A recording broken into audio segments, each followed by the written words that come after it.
کہ کوئی بندہ گیا اور اس کو کوئی کتاب کہیں کسی پہاڑ پر رکھی ہوئی مل گئی، پھر اس نے آپ کے کہا اور پھر سارے بیٹھ گئے کہ کس زبان میں لکھی ہوئی ہے اور اس کا کیا مطلب ہے، اور لوگ لے کر بیٹھ گئے۔ اللہ پاک نے کتاب ایک معلم پر نازل کی ہے، اور معلم وہ ہے کہ اس کو خود خدا نے سکھایا، وَعَلَّمْنَاكَ مِن لَّدُنَّا عِلْمًا، وہ معلم اللہ کا سکھایا ہوا ہے، اللہ نے انہیں علم دیا، پھر انہوں نے آگے یعلمہم الکتاب والحکمہ، امت کو پھر وہ کتاب و حکمت دی۔ تو ایک اصطلاح کے لغوی طور پر اس کے 50 معنی نکل سکتے ہیں، لیکن جب ان میں سے کوئی ایک نبی کریم صلی اللہ علیہ وسلم عمل میں لے آتے ہیں تو وہ بس اس سے مراد ہوتا ہے، باقی سارے منسوخ سمجھے جاتے ہیں۔ ٹھیک آمین۔ ٹھیک یہ ہے اصل چیز۔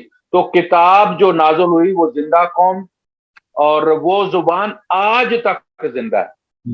آپ کی پچھلے زمانے کی آپ دیکھ لیں کہ وہ اردو تھی، وہ اردو آج نہیں ہے، وہ پیچھے والی پنجابی بھی آج نہیں ہے، ہر زبان، ایون کہ انگلش بھی وہ نہیں ہے جو ان کی وہ بائبل قسم کی انگلش تھی، وہ اب نہیں ہے، اب انگلش بھی ان کی خراب ہو گئی ہے۔ تو یہ وہ زبان ہے جو قرآن کے زمانے میں بھی وہی تھی اور آج بھی وہی ہے۔ یہ بولنے میں لہجے مختلف ہیں، لیکن مصر کا اخبار بھی وہی لکھتا ہے، اور سعودیہ کا اخبار بھی وہی لکھتا ہے، اور امارات کا جو اخبار بھی وہی عربی لکھتا ہے جو قرآن میں لکھی ہے۔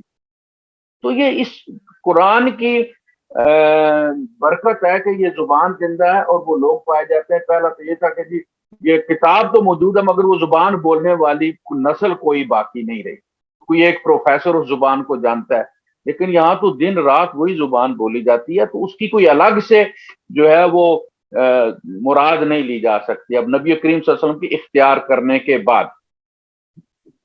ٹھیک ٹھیک تو کہنے کا مقصد یہ کہ قرآن پاک کے ساتھ رہنمائی حاصل کرنے کے لیے ہمیں احادیث بھی سہارا لینا بھی ضروری ہے۔ اس کو سنت ہے نا، یہ جوڑا ہے، کتاب و سنت، 3 جوڑے عبداللہ بن عباس رضی اللہ عنہ فرمایا کہ ایسے ہیں کہ ان میں سے اگر ایک کو قبول کیا جائے اور دوسرے کو نہ کیا جائے تو وہ دوسرا بھی پھر قبول۔ اقیم الصلاۃ وآتوا الزکوٰۃ، جو شخص نماز پڑھتا ہے لیکن زکوٰۃ نہیں دیتا تو وہ سمجھ لیں کہ اس نے یہ جوڑا توڑ دی، شریف طرح بنے۔ ٹھیک اور اطیعوا اللہ واطیعوا الرسول، وہ اللہ کی تو اطاعت کرنے پہ تیار ہے لیکن وہ رسول کی اطاعت کرنے کے لیے تیار نہیں۔ اور اسی طرح والدین کا، وَقَضَىٰ رَبُّكَ أَلَّا تَعْبُدُوا إِلَّا إِيَّاهُ وَبِالْوَالِدَيْنِ إِحْسَانًا، اللہ کی عبادت اور ماں باپ پر احسان، یہ جوڑا ہے۔ ماں باپ کی اگر نافرمانی کرنی ہے ان کاموں میں کہ جن پہ شریعت جو ہے وہ اجازت دیتی ہے، یعنی وہ ان کی ڈومین ہے، ایک تو ہوتا ہے نا کہ وہ اپنی ڈومین سے آگے نکل کر آپ کو وہ آرڈر دیتے ہیں، تو پھر فلا تطعهما، پھر ان کی اطاعت نہیں کرنی، لیکن اگر شریعت کے اندر حکم دیتے ہیں تو پھر ان کی اطاعت کی جائے گی۔ تو یہ جوڑا ہے، کتاب و سنت ہمیشہ سے بولا جاتا رہا، کتاب اللہ و سنتی، تو سنت عمل کا نام ہے، کسی کتاب کا نام نہیں ہے۔ یعنی جب صحابہ کے زمانے میں یہ بولا جاتا تھا کہ یہ کتاب و سنت، تو اس وقت ان کا دھیان کدھر جاتا تھا صحابہ کا؟ سوچنے کی بات یہ ہے نا کہ کتاب تو نہیں تھی، نہ بخاری تھی، نہ مسلم تھی، نہ ترمذی تھی، نہ ابو داؤد تھی، کتاب تو کوئی موجود، اس کا مطلب ہے ان کا ذہن کہاں جاتا ہوگا کہ سنت کیا؟ سنت وہ تھی جو معاشرے میں موجود تھی، اس کے لیے کتاب کی ضرورت ہی نہیں تھی۔ ادھر نبی کریم صلی اللہ علیہ وسلم عمل کرتے تھے اور لوگ اس پر عمل کرتے تھے۔ یعنی یہ ایک نسل نے، میرے بیٹے نے، مجھے، میرا پوتا ہے میرے ساتھ نماز پڑھتا ہے اور دیکھتا ہے کہ کیسے سجدہ کر رہے ہیں، وہ اس طرح سجدہ کرتا ہے۔ اسی طریقے سے ایک نسل دوسری نسل، پہلی نماز ہر بچے نے اپنے والدین کو ہی دیکھ کے پڑھی ہے، بیٹی نے ماں کو دیکھ کے پڑھی ہے، اسی طرح پیچھے جائے گا۔ امام بخاری رحمۃ اللہ علیہ امام بننے سے پہلے اور بخاری شریف کی تصنیف سے پہلے نماز تو پڑھتے ہی ہوں گے نا، تو وہ کون سی بخاری شریف پڑھ کے نماز پڑھتے، دیکھ کر پڑھتے تھے؟ اور کو ان کے والدین ان کی پیدائش سے پہلے نماز تو پڑھتے ہوں گے نا، وہ کون سی نماز پڑھتے تھے؟ وہ نماز ہے دیکھی ہوئی نماز۔ تو وہ سنت جو ہے وہ اس کا، یعنی آپ سمجھ لیں کہ یہ کتاب اللہ جو ہے وہ آرڈر ہے اور اس کی جو فزیکل شکل ہے وہ آپ کو سنت میں آئے گی. اس کے بغیر آپ اس سنت کو اگر آپ کریں گے، میس کریں گے اس کے ساتھ اور ٹیمپر کرنے کی کوشش کریں گے تو آپ شریعت کو بگاڑ دیں گے. شریعت جوڑا ہے، اللہ نے حکم دیا اور اس حکم کو نبی کریم صلی اللہ علیہ وسلم نے کس طرح پورا کیا، یہ ہے کتاب اللہ و سنت. صاحب بڑی خوبصورت طریقے سے آپ نے ہمیں سمجھایا. اس میں جو اعتراض یہ جو منکر حدیث ہیں وہ اعتراض جو لگاتے ہیں وہ یہ اعتراض لگاتے ہیں کہ یہ تو حضور پاک صلی اللہ علیہ وسلم کے کتنے سو سال بعد یہ کتابیں لکھی گئی. حالانکہ انٹرسٹنگ بات اس میں یہ ہے کہ وہ جو رومن امپائر ہے جو حضرت عیسیٰ علیہ السلام کے زمانے میں اس سے بھی پہلے کی جو ہسٹری ہے اس پر یقین رکھتے ہیں وہ، لیکن اتنے قریب کی جو ہسٹری ہے اس پر یقین وہ نہیں رکھتے. تو ان کا اعتراض جو وہ بار بار کرتے ہیں وہ کہتے ہیں، اور ہمارے بھی ارد گرد اکثر لوگ ایسے ہیں جن سے جب میری بات ہوئی تو انہوں نے کہا کہ یہ تو چونکہ ابھی کی کتابیں حضور پاک صلی اللہ علیہ وسلم کی وصال کے کافی عرصے بعد یہ کتابیں لکھی گئی ہیں تو اس لیے ان کی وہ حیثیت نہیں ہے. بات یہ ہے کہ یہ دو باتیں آپ نا گڑ مڑ ہو جاتی ہیں. ایک یہ کہ سنت اور ایک یہ کہ حدیث. حدیث جو ہے یہ سنت نہیں ہے، سنت کو ثابت کرنے والے ذرائع میں سے ایک ذریعہ ہے نا. یہ حدیث جو ہے، اب دیکھیں اللہ پاک نے یہ بتایا کہ حضرت مریم جو ہے وہ بغیر شادی کی ان کو اللہ پاک نے بچہ دی. یہ حدیث ہے، اللہ کلام ہے، اللہ قرآن میں موجود، سورہ مریم سورہ آل عمران ہر جگہ سے ذکر موجود. لیکن یہ حدیث ہے، سنت نہیں ہے. یہ اللہ کا قول ہے، ہم اس قول پر ایمان لاتے ہیں. لیکن اگر آج کوئی لڑکی کھڑی ہو جائے اور یہ کہے کہ بغیر جو ہے وہ نکاح کے اور بغیر کسی باپ کے میرے پیٹ میں بچہ ہے اور خدا بھی وہی ہے، اس کے اختیارات بھی وہی ہیں، کسی 18ویں ترمیم سے کم نہیں کیے گئے، وہی خدا ہے، اس کی قدرتیں بھی ساری وہی ہیں، اور وہ اگر مریم کو دے سکتا ہے تو مجھے نہیں دے سکتا، دیکھو فلاں صورت میں لکھا ہے، فلاں صورت میں لکھا ہے. تو ہم اسے کہیں گے کہ بی بی وہ اللہ کی حدیث ہے جو اللہ نے بتائی، اللہ کی سنت نہیں ہے. اللہ کی سنت یہ ہے کہ یا ایھا الناس انا خلقناکم من ذکر و انثی، اے نو انسانیت ہم نے تمہیں کریٹ کیا ہے، ہم تخلیق کیا ہے ایک مرد سے اور ایک عورت سے، میل سے اور فیمیل. اب یہ حدیث بھی ہے اور اللہ کا عمل بھی ہے. ہمیں لگی نا بات، یعنی یہ اللہ کا قول ہے، کتاب میں ہی آیا ہے، لیکن اس عمل کے ساتھ اس کی پریکٹس بھی موجود ہے کہ آج اسی طرح انسان تخلیق ہو رہے ہیں ماں اور باپ سے. تو وہ جو مریم علیہ السلام والا تھا وہ حدیث ہے، اللہ کا ہی قول ہے، لیکن وہ اللہ کی سنت نہیں ہے، اللہ اس طرح سے پیدا نہیں کرتا. تو حدیث جو ہے وہ سنت کو ثابت کرتی ہے لیکن خود سنت نہیں ہے. دوسری بات یہ کہ منکر حدیث آپ جس کو کہتے ہیں نا، اس میں ہوا یہ. اب دیکھیں ہمارے علماء نے جو ہے وہ پہلے ایک فرقے کو کافر کرا اور سب نے مل کر دیا، یعنی شیعہ اور پھر یہ کہ دیوبندی، بریلوی، اہل حدیث، سب فرقوں نے مل کر ایک ختم نبوت کا پلیٹ فارم جو ہے وہ مجلس ختم نبوت کا پلیٹ فارم، سب نے مل کر قادیانیوں کو کافر قرار دیا اور مطالبہ کیا اور پھر وہ مظاہرے کی اور پھر سارا کچھ ہو. اب یہ کہتے ہیں شیعہ بھی کافر ہیں، جو نہ مانے وہ بھی کافر. یعنی اب آپ نے دوسرے کو پکڑ لیا، ایک سے نمٹ کر آپ نے دوسرے کو پکڑ لیا. اچھا دوسرے کو بھی ہم آج فارغ کر دیتے ہیں چلے. تو اب جناب علی وہ بریلوی یہ کہتے ہیں کہ یہ جو دیوبندی ہے یہ گستاخ رسول ہے اور یہ یہود سے زیادہ مطلب ہے کہ خطرناک ہیں اور ان کو قریب نہیں آنے دینا، ان میں شادی بیاہ نہیں کرنا. چلیں جی آپ کی یہ گستاخی بنیاد پر ہیں. اب جو بندی کہتے ہیں کہ یہ جو ہے یہ مشرک ہیں، سجدے کرتے ہیں قبروں کو. تو ان اللہ لا یغفر ان یشرک بہ ویغفر ما دون ذلک لمن یشاء، اللہ شرک تو معاف نہیں کرے گا، اس کے علاوہ دوسرے گناہ معاف کرنے کے چانسز موجود ہیں. تو یہ بھی کافر. تو ایک ایک کر کے نا تو سب کو کافر قرار دے دیا. اسی طرح منکر حدیث والا بھی، کہ منکر حدیث وہ ہوتا ہے جو حدیث کو ریفرنس نہیں مانتا. وہ رسول کو وہ مقام نہیں دیتے. وہ کہتا ہے جی یہ تو کتابوں میں لکھا نا, اگر میرے سامنے بھی رسول یہ بات کریں تو میں قرآن کو دیکھوں گا. وہ حضور کو ریفرنس نہیں مانتا, وہ قرآن کو ریفرنس مانتا. یہ ہوتا ہے منکر حدیث.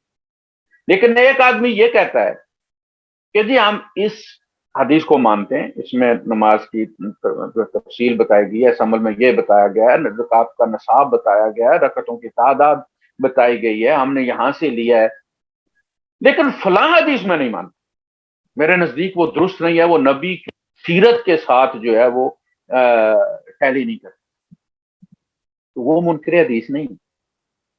دیکھنا امام بخاری رحمۃ اللہ علیہ نے اپنی کتاب میں حدیثیں جمع کرنے اور ان کو قبول کرنے کا اپنا سٹینڈرڈ بنایا نا, کتاب اللہ سے تو نہیں لیا, صحیح, اپنا بنایا نا. تو قاری حنیف کو کون روکتا ہے کہ وہ اپنا سٹینڈرڈ نہ بنائے کہ مجھے کون سی حدیث قبول کرنی ہے, کون سی رد کرنی ہے.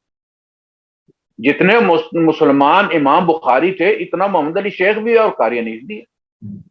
جو میرے دل کو نہیں لگتی کہ میرے نبی یہ نہیں کر سکتے, اور اس لیے نہیں کر سکتے کہ اس کا ذکر کرو تو مسلمان چڑھ جاتے ہیں, سر کاٹنے کو دوڑتے ہیں. یار وہ کون سا عمل ہے کہ جس کا کوئی دوسرا تمہیں اشارہ کر دے اور تم کاٹ کھانے کو دوڑو اور ساتھ یہ بھی کہتے ہو کہ نبی نے کیا ہے. یعنی وہ عمل اتنا شرمناک ہے کہ اگر اس کا کوئی ذکر کر دے تو تم سمجھتے ہو تمہارے کپڑے, پوری امت کے کپڑے اتارتی ہیں اس نے. وہ عمل تم نبی کے ساتھ دیکھنا. تعدد ازواج جو ہے, 2 بیویاں, 3 4 بیویاں کرنا, نبی نے کیا ہے, ساری امت کر رہی ہے. اس کا کوئی ذکر کرے کہ جی فلاں نے 2 کر لیں, 3 کر لیں, ہندو کہہ دیں ہمیں, تو ہم مسکرا وہ چپ کر جاتے ہیں. نہیں نہ شرم محسوس کرتے, نہیں نہ سر کاٹنے کو دوڑتے. حالانکہ یہ بھی اگر کوئی اعتراض کرے تو نبی کی سنت, لیکن وہ سنت موجود ہے نا. آج 6 سال سے بچی سے نکاح کی سنت کیوں نہیں موجود؟ یا تو سارے کرو نا, یہ مفتی جفتی سارے علامے اپنی نواسیاں پوتیاں 6 سال کی بیاہ ہے نا, تاکہ امت میں اس کو تعدد ازواج کی طرح عام کر دو, تاکہ کوئی اشارہ کرے تمہیں شرم محسوس نہ ہو. تم خود کرتے ہوئے شرماتے ہو اس لیے کہ اس کو شرمناک سمجھتے ہو. تم ضمیر کے مجرم ہو, تمہارا ضمیر نہیں مانتا. خاص طور پہ وہ لوگ جن کی اولاد ہے, جن کی شادیاں نہیں ان کا نہیں, لیکن جن کی اپنی 6 سال کی بچی ہے, وہ KG1 میں داخل ہوئی ہے, اس کو تو پتا ہے کہ 6 سال سے بچی کا نکاح کا کیا مطلب ہو. تو میں یہ کہتا ہوں کہ میرا دل نہیں مانتا, یہ میرا معاملہ ہے اور میرے اللہ کا معاملہ ہے, میرے ضمیر کا معاملہ ہے اور میرے نبی کا معاملہ.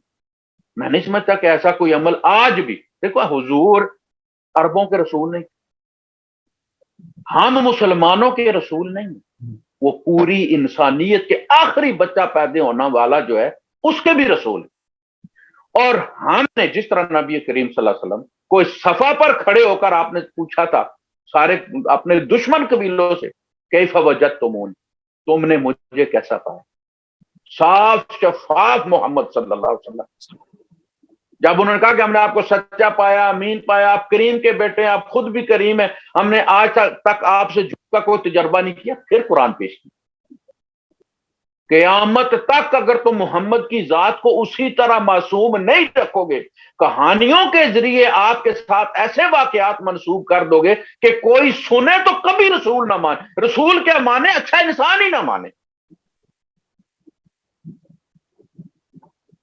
تو ہم سمجھتے ہیں ہمارا رسول ہے, جو مرضی ہم ان میں مانے, جو مرضی ہم کی طرف منسوب کریں. یہ کافر کون ہوتے ہیں؟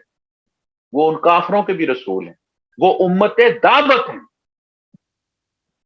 قل یا ایھا الناس انی رسول اللہ الیکم جمیعا, آپ کہہ دیجیے کیا نو انسانیت ہے, سکھوں, عیسائیوں, ہندوؤں, یہودیوں, بدھوں میں تم سب کی طرف اللہ کا رسول ہے. تو سب سے پہلے کوئی آ کے کہتا کہ آپ میں اللہ کا رسول ہوں, تو اس کا کردار دیکھا جاتا ہے.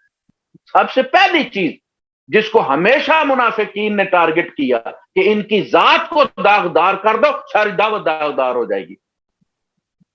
ہمیں جب کروائی جاتی تھی تربیت گاہیں قادیانیوں کے خلاف، منظور چنیوٹی صاحب اور یہ سارے جتنے بھی بڑے بزرگ کیا کہتے کہ وہ بڑا تمہیں عیسیٰ علیہ السلام کی موت کی طرف اور وہ اس کی وفات کی طرف فلاں گم، لیکن تم نے غلام احمد قادیانی کے کردار کو ٹارگٹ کیا، اس نے جو گالیاں دی ہوئی ہیں سامنے لانی ہے، وہ جو وہ ایک عورت سے ٹانگیں دبواتا رہا ہے اس کا ذکر کرنا ہے۔ ہم حدیث کو ہم حدیث نماز کے بارے میں، قربانی کے بارے میں، زکوٰۃ کے بارے میں حدیث کو ریفرنس بناتے ہیں، حج کی تفصیلات ہم اس کو ریفرنس بناتے ہیں۔ جو اللہ کے رسول صلی اللہ علیہ وسلم کی حدیث کو اپنی عبادات میں بطور ریفرنس استعمال کرتا ہے وہ کبھی منکر حدیث ہو ہی نہیں سکتا۔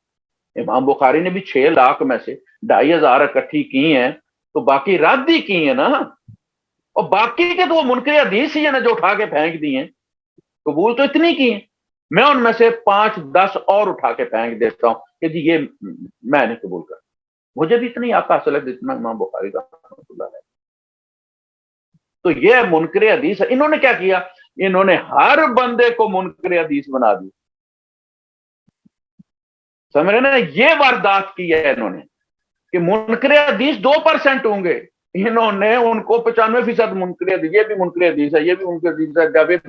جاوید غامدی نے 1200 حدیث اپنے مسائل ثابت کرنے کے لیے المیزان میں 1200 حدیثیں انہوں نے کوٹ کی ہیں۔ وہ ریفرنس ماننے والا بندہ اس کو بھی منکر حدیث ہے، اس لیے کہ وہ ان کی قبول کردہ حدیث کو وہ کسی وجہ سے رد کر دیتے کہ یہ اس طرح سے نہیں ہے، اس طرح سے۔ مولانا مودودی کو جن کی بری ہوئی ہے وہ تفہیم القرآن حدیثوں سے، انہوں نے ان کو بھی منکر حدیث کہہ دیا۔ تو اس سے کیا کریں گے آپ؟ باقی آپ رہ کتنے جائیں گے پھر؟ جی اچھا قاری صاحب، اس میں پھر ایک اور چیز آتی ہے، ہم دیکھتے ہیں کہ آج کل یوٹیوب پر خاص طور کچھ علماء ایسے بیٹھے ہیں کہ جن کو جو انہی احادیث کو اپنے مقاصد کے لیے بھی استعمال کرتے ہیں۔ مثال کے طور پہ وہ حدیث بتائیں گے، وہ اس کا آخری حصہ نہیں بتائیں گے، تو جو عام سننے والا ہے وہ اس کی اتنی حدیث پہ ایمان لے آئے، وہ کہے گا یہ بالکل صحیح فرما رہے ہیں۔ لیکن جب ہم اسی حدیث کو پورا پڑھتے ہیں، میں نام نہیں لیتا لیکن یوٹیوب پہ بڑے مشہور لوگ ایسے بیٹھے ہیں، وہ کیا کرتے ہیں، وہ حدیث کا آخری حصہ جو ہے وہ کھا جاتے ہیں، وہ اس کو بیان نہیں کرتے، جس سے اس کا پورا مطلب چینج ہو جاتا ہے، یا وہ پتہ لگتا ہے کہ یہ حدیث ضعیف ہے یا یہ حدیث جو ہے وہ ٹھیک ہے۔ تو یہ کوشچن میرا یہ ہے کہ ایک عام آدمی کے طور پر میں حدیث کو کیسے سمجھ سکتا ہوں؟ ایک تو آپ نے بتا دیا کہ جو ہمارے ذہن میں جو فہم کے مطابق اترتی ہے وہ تو ٹھیک ہے، لیکن ایک عبادات کے حوالے سے یہاں اس میں بہت ساری چیزیں، کچھ حدیث آتی ہیں جو کہ صحابہ کے بارے میں، کہ لوگ کہتے ہیں یہ صحابی جو ہے یہ فلاں صحابی سے بہت اوپر تھے، اور یہ صحابی جو ہیں انہوں نے بہت غلطیاں بھی کی ہیں۔ اس چیز کو کیسے پھر ہم مینج کریں؟ دیکھیں جی، یہ تو باقاعدہ ایک روایت ہے، یعنی یہ ایک بندے کی غلطی نہیں، اور یہ آج کے علماء کی غلطی نہیں، محدثین نے بھی احادیث کے اسپیئر پارٹ کے، آپ کسائی کے پاس جائیں نا تو آپ کو اجری لٹکی ہوئی ملے گی، آپ کو اس کے پھیپھڑے لٹکے ہوئے ملیں گے، آپ کو کلیجی الگ سے ملے گی، جناب علی دل الگ سے لٹکے ہوئے ہوں گے، پائے الگ سے رکھے ہوں گے۔ اسی طرح روایت کے ساتھ بھی ہوا، اس کے اسپیئر پارٹس کیے گئے، یعنی جس محدث کو اپنی بات جو اس نے ہیڈنگ لگائی ہے، اس ہیڈنگ کو ثابت کرنے کے لیے اس حدیث میں سے جتنا ٹکڑا ملے گا وہ اس ٹکڑے کو روایت کر دے گا، باقی حدیث چھوڑ دے گا۔ سمجھ رہے نا؟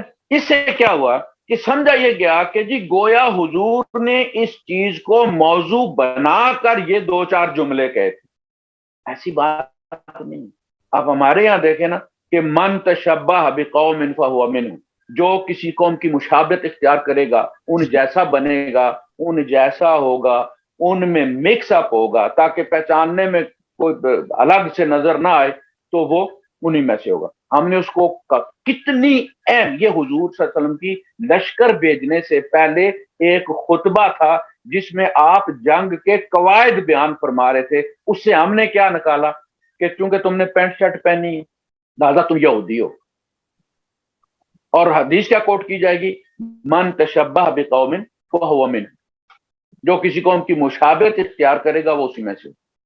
تم نے یہ جو چھوٹی سی داڑھی رکھی ہوئی ہے یہ بالکل یہودی لگتے ہو تم، یا تم عیسائی لگتے ہو تم، یا قادیانی لگتے ہو تم، بالکل قادیانوں کی کاٹ ہے تمہاری بات. یعنی یہ مشابہت ہم کہاں اس کو لے آئے. اللہ کے رسول یہ فرما رہے ہیں جب بھیج رہے ہیں تو آپ یہ کہہ رہے ہیں وہ جنگ کے بارے، اس میں ایک جملہ آپ نے یہ فرمایا کہ اگر کوئی ایسا بندہ کسی قبیلے کا کہ جس سے ہماری صلح ہے، معاہدہ اس کا، وہ کسی دوسری قوم کے یہاں پایا گیا جس سے ہماری جنگ ہو رہی ہے، اور ہماری یلغار میں ہم نے امبوش لگایا، ہم نے رات کو حملہ کیا، وہ بندہ وہاں مارا گیا، تو فَهُوَ مِنْهُمْ، وہ ہم اسی جنگی قبیلے میں سے سمجھیں گے. ہم وہ جس کے ساتھ معاہدہ ہمارا ہوا ہے، اس لیے نہیں کیونکہ وہ حالت جنگ میں وہ وہاں پایا گیا ہے. اب ہمیں کیا پتا کہ وہ وہاں لڑنے آیا تھا یا کیوں آیا تھا، لیکن چونکہ وہ ان میں تھا، اس لشکر میں موجود تھا، لہذا وہ انہی میں سے شمار ہوگا. نہ ہم اس کا خون بہا ادا کریں گے، نہ ہم اس کا قصاص دیں گے. بات کہاں کی تھی؟ پوری روایت آپ پڑھیں وہ تو آپ کو پتہ چل جائے گا کہ یہ وہ مشابہت تھی کہ امن والے قبیلے اور جنگی قبیلے کے درمیان جو حالت جنگ میں ہے، اگر وہ امن والا ان کے یہاں چلا گیا، ان کے مشابہ ہو گیا، انہی میں پایا گیا، تو ہمارے نزدیک وہ بھی حالت جنگ کا وہ ایک مجرم ہی سمجھا جائے. لیکن ہم اس کو کہاں لے، مونچھیں داڑھی ماپنے لگ گئے جناب علی، اور اسے مشابہت ثابت کرنا لگ گئے. فلاں چیز ہے تو وہ عورتوں کی مشابہت ہے، تم انہی میں سے ہو. عورت ایسے کرے گی تو مرد کی مشابہت ہو جائے گی، وہ اس نے بلیڈ نہیں لگانا، لوہا نہیں استعمال کرنا کیونکہ مردوں کی مشابہت ہو جائے گی. وہ چھوٹی چھوٹی چیزوں کا ہم لے ہیں. صحیح. تو قاری صاحب پھر اس میں اگر ایک عام انسان کے طور پہ میں بات کروں تو ایک لے مین کے طور پر تو ہمیں کہا یہ جاتا ہے کہ اگر آپ نے حدیث کو صحیح طرح سمجھنا ہے تو آپ کو کسی عالم کے پاس جانا پڑے. لیکن جو آپ کی بات سے میں سمجھاؤں تو پھر ہمیں جس طرح قرآن پاک کو سمجھنے کے لیے عربی کا جاننا بہت ضروری ہے، اسی طرح حدیث کو کے لیے بھی ہمیں عربی کا آنا چاہیے. اور خود سے کیا ہم اس کی طے میں جا سکتے ہیں کہ یہ حدیث صحیح ہے اور یہ ضعیف ہے، یہ اس پر ہم عمل کرنا چاہیے، اور اس پر اگر نہ بھی کریں تو کوئی مسئلہ نہیں. دیکھنا بات تو حدیث والی تو وہ جو دوسرے کہتے ہیں یہ تو 250 سال بعد شروع ہوا ہے لکھنے کا سلسلہ. امام بخاری رحمۃ اللہ علیہ نے 13 جلدیں لکھی، 13 جلدیں لکھی، وہی راوی، ان میں سے 12 تاریخ بخاری کہلاتی ہیں یا تاریخ کبیر کہلاتی ہیں، ایک بخاری شریف بن گئی. تو وہ پہلے والی جو 12 جلدیں وہ کیوں بدماش، اکٹھی کرنے والا بھی وہی بندہ ہے، راوی بھی وہی ہے. تو ہم اس 13ویں کو بھی تاریخ کیوں نہ سمجھ لیں، ہسٹری ہے نا. جب کوئی بندہ مشہور ہو جاتا ہے تو قدرتاً ہی پھر دنیا چل پڑتی ہے. وہ جو ہمارے آصف نواز تھے جنرل آرمی چیف، مجھے یاد ہے کہ وہ لوگ پھر پرائمری سکول چلے گئے، پتا کیا کہ جی ہاں ان کا کیا ریکارڈ تھا. وہ ٹانگے والا جو جنرل آصف نواز کو لے کے جاتا تھا KG1 KG2 میں اسکول، اس کا انٹرویو کیا گیا کہ وہ کہتے ہیں میں لے کے جاتا تھا، بڑا بریلینٹ بچہ تھا اور بڑا فلاں تھا. یعنی جب کوئی مشہور ہو جائے، اللہ کے رسول صلی اللہ علیہ وسلم کی ہسٹری اکٹھی ہونی شروع ہوئی ہے جب آپ مشہور ہوئے ہیں. اس لیے وہ مکے کی حدیثیں کیوں نہیں ہیں، سمجھ لگی؟ مکے کی حدیثیں کیوں نہیں ہیں، ساری مدینے کی کیوں ہیں؟ مکے میں آپ نے 13 سال زندگی گزاری ہے وہ، اور 40 سال پہلی گزاری ہے، 53 سال ہے. جو بھی واقعہ مکے کا بیان کیا جاتا ہے وہ ہسٹری کہلاتا ہے، یعنی اسے حدیث نہیں کہتے. کیونکہ آپ مشہور ہوئے، جب مدینہ آئے، اسٹیٹ ملی، اسلام پھیلا، تو اب لوگوں نے چیزیں خریدنا شروع کی. اچھا قاری صاحب، اس میں جو بات آپ کی میں سمجھاؤں اس کے مطابق کچھ تو احادیث ایسی ہیں جو کہ ڈیلی معاملات سے ریلیٹڈ ہے، اس پر کچھ اختلاف ہو سکتا ہے. لیکن وہ احادیث جو عبادات سے ریلیٹڈ ہیں، جن کا عبادات کا قرآن پاک میں ذکر کیا گیا ہے، ان عبادات کے خلاف جانا یا ان کا انکار کرنا وہ غلطی پر ہے. پھر ہم یہ کہہ سکتے ہیں جو عبادات کی جہاں پر قرآن پاک میں بات آئے گی وہ پھر سنت کا عمل بھی ہم اس کے ساتھ ملا کے چلیں گے. آپ دیکھیں نبی کریم صلی اللہ علیہ وسلم نے ایک عمل، آپ نے نبوت کی ساری زندگی یعنی آپ نے 23 سال کی اور روز کیا اور دن میں 5 بار کیا ہے. اس کے باوجود اس میں اختلاف کیوں ہے؟ سوال یہ ہے. صحابہ میں نماز کا کوئی اختلاف نہیں کہ کوئی یہ کہ حضرت علی جو ہے وہ عمر فاروق رضی اللہ تعالیٰ عنہ سے الگ نماز پڑھتے تھے، یا حضرت علی رضی اللہ تعالیٰ عنہ حضرت ابو بکر سے الگ نماز پڑھتے تھے، یا امیر معاویہ رضی اللہ تعالیٰ عنہ حضرت علی رضی اللہ تعالیٰ عنہ سے الگ نماز پڑھتے تھے. ان میں کوئی اختلاف نہیں تھا، نہ وہ اختلاف روایت ہوا. پھر ہمارے یہاں اختلاف کیوں؟ ایک ایسی چیز میں کہ جو حضور نے 5 دفعہ دن میں کی ہے، ساری زندگی کی ہے، اس میں قسم قسم کی نمازیں کیوں ہیں؟ ایک پر اتفاق کیوں ہے؟ تو ہوا یہ کہ میں اسی پہ بات کر رہا تھا کہ جب ایک بندے نے دیکھا کہ یار یہ تو سنت ہے، سب کوئی معلوم ہے، مدینے والے سارے، اس لیے جو مدینے والوں کا عمل تھا نا امام مالک کے نزدیک وہ حجت تھا، وہ حجت تھا. وہ کہتے تھے مدینے والے حضور کے زمانے سے یہ کرتے چالے آ رہے ہیں، تمہاری حدیث کے جتنے راوی جتنے مرضی قوی ہیں لیکن مدینے والوں کے عمل سے زیادہ قوی نہیں، اس لیے کہ انہوں نے رسول اللہ صلی اللہ علیہ وسلم اس طرح کیا. تو انہوں نے دیکھا کہ سنت تو یہاں موجود ہے، سب کو پتا حضور کیسے نماز پڑھتے تھے، تو مجھے کچھ نواں کرنا چاہیے. دیکھیں یہ میڈیا والے ہوتے ہیں، یہ جو راوی ہے نا یہ سارے میڈیا والے تھے، یہ نیوز بریک کرنے اپنے اپنے سورسز ڈھونڈنے چلے جاتے. انہوں نے نیوز بریک کرنی ہے کہ یار یہ تو تمہیں سب کو معلوم ہے، تم رات دن نماز پڑھتے ہو کہ حضور نے ایسے نماز پڑھی، ہم تمہیں ایک وکھرا راوی بتاتے ہیں جس نے حضور کو اس طرح بھی نماز پڑھتے دیکھا تھا. وہ ایک الگ واقعہ تھا، اس کو سنت قرار نہیں دیا جا سکتا. سنت وہی ہے. اب دیکھیں بخاری شریف کی روایت ہے کہ اللہ کے رسول صلی اللہ علیہ وسلم کھڑے ہو کر پیشاب کر رہے تھے، لیکن کھڑے ہو کر پیشاب کرنے کے بعد اس کو کوئی سنت نہیں کہتے، ضرورت ہے، سنت نہیں ہے. یعنی حضور نے دیکھا کہ اگر میں نیچے بیٹھا تو یہاں کچرا ہے، میرے کپڑے خراب ہو جائیں، لہذا آپ اس پوزیشن میں کھڑے ہو گئے کہ کپڑوں پر چھینٹے نہ پڑے، تو اس کو جواز قرار دیا جائے گا کہ ضرورت کے وقت یہ بھی کیا جا سکتا، لیکن سنت وہ ہے. تو یہ اسی طرح سے چلا آ رہا تھا. یہ جو جنازے میں فاتحہ پڑھتے ہیں ہمارے اہل حدیث حضرات، کہ جو حضور نے چونکہ یہ کہا ہے کہ اس کے سوا نماز نہیں ہوتی فاتحہ کے بغیر، تو یہ جو نماز جنازہ ہے، لفظ جو صلاۃ ہے، یہ صلاۃ الجنازہ اصل میں دعائے جنازہ ہے. یہ وہ رکوع اور سجدے والی ہے ہی نہیں، وہ تحیات والی ہے ہی نہیں، یہ نماز ہی نہیں، لہذا اس میں وہ سورہ فاتحہ کا کیا تعلق ہے؟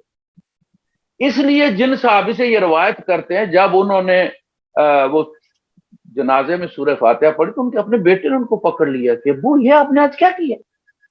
یعنی جنازہ ایک اور طریقے سے پڑھا جا رہا تھا، لیکن ابو نے یہ سمجھا کہ چونکہ میں نے حضور کو ایک دفعہ یہ کرتے بھی دیکھا تھا، لہذا کہیں یہ میرے ساتھ ہی نہ مر جائے یہ خبر، میں آج یہ بریک کر دوں. تو انہوں نے کہا کہ یار میں نے حضور کو ایک دفعہ ایسے کرتا دیکھا نا. تو حضور نے جو باقی صحابہ نے دیکھا ہے جو جنازے پڑھتے تھے حضور، وہ تو اسی طرح سے جو معروف تھا، یعنی سنت طریقہ اور تھا.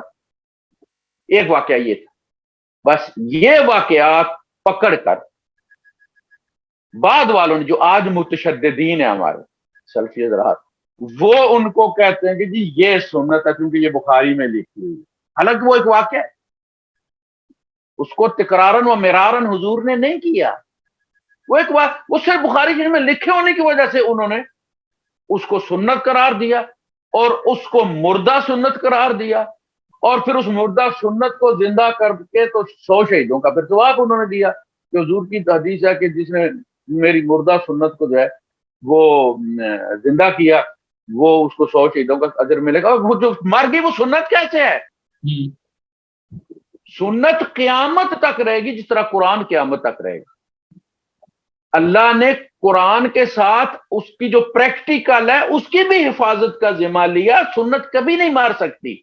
یہ دونوں حوض پر نبی کریم صلی اللہ علیہ وسلم سے اسی طرح جا کر دونوں ملیں گے جس طرح یہ جوڑا ہمیں ملا ہے، قرآن کی اور سنت بھی. تو ایک واقعے کو پکڑ کر کہ چونکہ یہ بخاری میں آیا لہذا یہ سب سنت ہے اور کبھی سنت ہے چونکہ بخاری میں آئی، اس چیز نے، اس تشدد نے جو ہے وہ پھر اختلاف کو دیا ہے، رواج کی۔ صحیح۔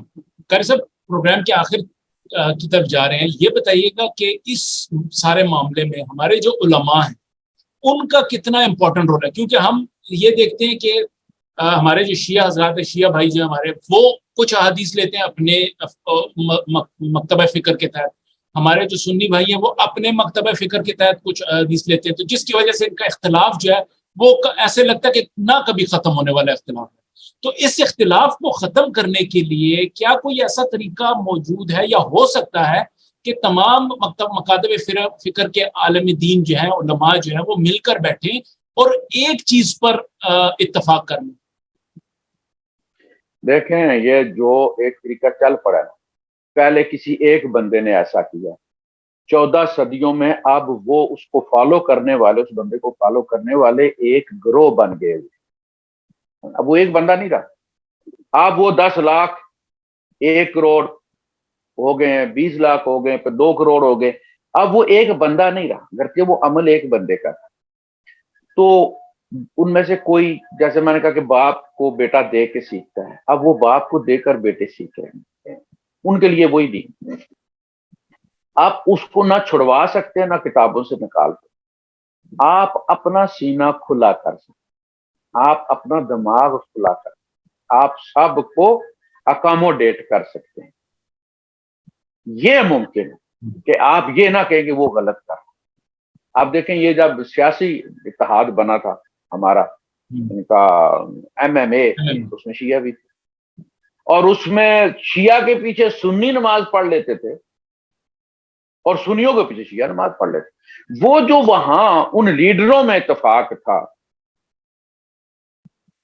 وہ اتفاق یہ آپ پہ اپنے نیچے اپنے امتیوں کو کیوں نہیں بخشتے؟ ان کو کیوں نہیں کہتے کہ یار اگر قریب میں تمہارے، تم کسی شیعہ مسجد میں بھی چلے گئے، میں نے شیعہ مسجد میں نماز پڑھی، تو وہاں نماز پڑھی۔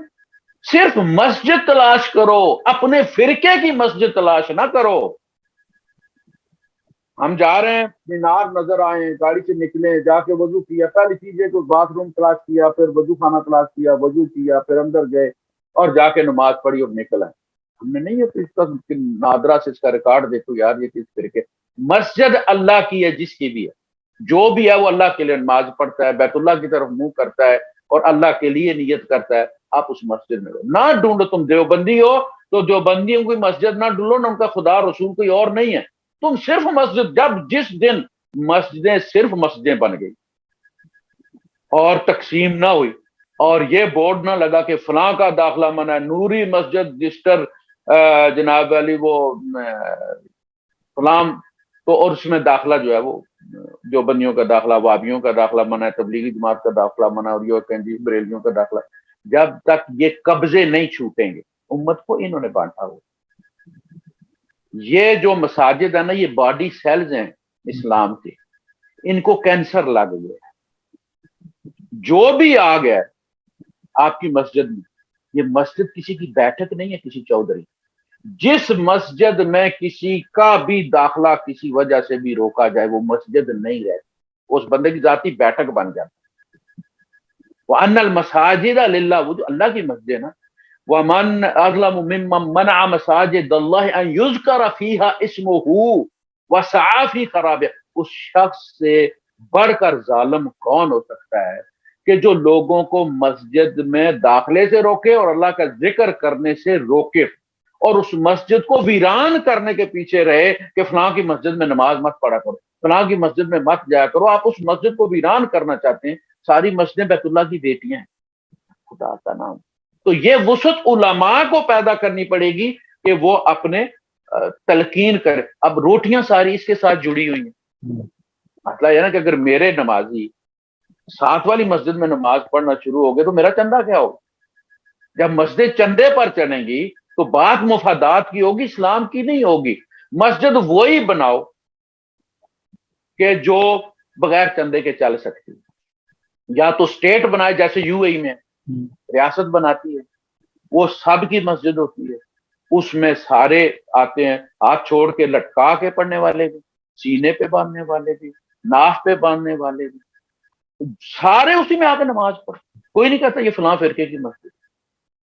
یہ چیز ہونی چاہیے کہ اگر اچھا ہوتا یہ ہے کہ امت جب تک اپنے اندر یہ جرت پیدا نہیں کرے گی نا کہ اپنے مسلک کے مولوی کے اس فتوے کو رد کر، اس تلقین کو رد کرے کہ جی فلاں کے یہاں نماز نہیں پڑھنی، فلاں مولوی کی تقریر نہیں سننی. اب تو ویسے ہی ادموئے ہو گئے مسالک سارے. یوٹیوب پہ اگر کوئی میری تقریر سنے گا تو اس کو وہاں اسی موضوع پر وہ کوکب نورانی کی بھی مل جائے گی، اسی موضوع پہ اس کو حنیف قریشی کی بھی مل جائے. یعنی اب چھپایا نہیں جا سکتا اپنے اپنے چوزوں کو. اب سب کے لیے، سب ہمارے نہیں، ہر مذہب مارکیٹ میں آ گیا اور تضادات سامنے آ گئے اور ملحدین میں اضافہ ہو رہا ہے. کیونکہ وہ جتنے بھی تضادات ہیں ہم ان کو ٹیکل کرنے کے لیے تیار نہیں، ہماری تربیت ہی نہیں ہوئی کہ ہم کو سمجھا سکیں ان کو. تو یہ عوام کو دیکھیں، عوام نے رد کیا نا. دوسری مسجد، دوسری نماز امام ابو حنیفہ کے نزدیک مکروہ، لیکن یو اے میں دیکھیں آپ، دوسری نماز جماعت ہوتی ہے، تیسری جماعت ہوتی ہے، چوتھی جماعت ہوتی ہے، 2 ارب ہوتے ہیں، 10 پاکستانی ہوتے ہیں. انہوں نے رد کیا نا. کس نے رد کروایا؟ کلچر نے. یہاں چونکہ کلچر ہے ایسے والا، جوڑ کے نمازیں پڑھنے والا، حنفی جوڑ کے نمازیں پڑھ رہے چونکہ کلچر ہے. ہاں پاکستان میں جائیں گے اور اگر کوئی ایسی حرکت کر گیا نا، گاندھی صاحب ایک مسجد میں داخل ہوئے پڑھنے کے لیے، کہیں سے سفر کر کے آ رہے تھے کوئی، تو رستے میں ایک مسجد تھی تو ان کا چلو جی نماز پڑھ لیتے ہیں. اب وہ مولوی پہلے تو منع کرتا رہا دوسری جماعت میں، اس کے بعد ان کے سامنے کھڑا ہو گیا آ کے، تو پھر سب نے، آپ کیا کر سکتے تھے اس کے ساتھ، سب نے پھر اپنی اپنی پڑھی. تو کلچر جو ہے نا وہ جب تک نہیں بنے گا کہ امت ان کو اکثریت میں رد کر دے ان کے فتووں، وہ اپنے اندر وسعت کے نہیں، یار یہ مسجد ہم کے اللہ کے لیے پڑھتے ہیں.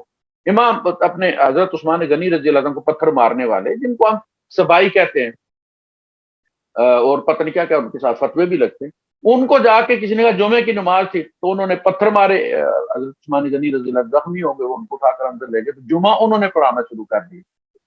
تو پھر جا کے صحابہ نے پوچھا حضرت عثمان غنی رضی اللہ عنہ سے کہ ہم ان کے پیچھے جمعہ پڑھیں یا نہ پڑھیں؟ تو آپ نے فرمایا تم جمعہ ان کے پیچھے پڑھ رہے ہیں، اللہ ہی پڑھ رہے ہیں نا، وہ اللہ کی عبادت کر رہے ہیں. جمعہ پڑھنے میں ان کے ساتھ شریک ہو جاؤ، پتھر مارنے میں مت شریک. نیکی کے کام میں ان کے ساتھ شریک ہو جاؤ. جب تک یہ چیز آپ نہیں بنائیں گے، آپ ان کے ساتھ نہ کریں جا کے سجدے، یار ان کی مسجد میں نماز پڑھنے سے کیا ہو، نماز آپ نے اپنی پڑھنی. قاری صاحب بہت بہت شکریہ، بہت تفصیلاً آپ نے اس پہ سارا ہماری رہنمائی فرمائی. ناظرین، آج کے پروگرام کا مقصد ہمارا یگانگت پیدا کرنا تھا، اتحاد لانا تھا، نہ یہ کہ ہم کوئی کسی فرقے کو برا کہیں یا کسی دوسرے فرقے کو برا کہیں. ہمارا مقصد صرف یہ تھا کہ ہم سمیت لوگوں کی رہنمائی ہو سکے. اور قاری حنیف ڈار نے ہم بہت بہت شکریہ ادا کرتے ہیں کہ انہوں نے بڑی مفصل طریقے سے ہماری رہنمائی فرمائی. پروگرام کو دیکھتے رہیے گا، یوٹیوب چینل کو ضرور سبسکرائب کیجیے گا، اور اگر آپ کے کوئی کوشچنز ہوں تو ہمیں بھجوائیے گا. انشاءاللہ تعالیٰ نیکسٹ کسی بھی پروگرام میں جب بھی قاری صاحب کو موقع ملا اور ہمارے ساتھ میں بیٹھے دوبارہ سے، تو انشاءاللہ تعالیٰ دوبارہ اس پر بات کی جائے گی. جزاکم اللہ خیر. السلام علیکم ورحمۃ اللہ وبرکاتہ.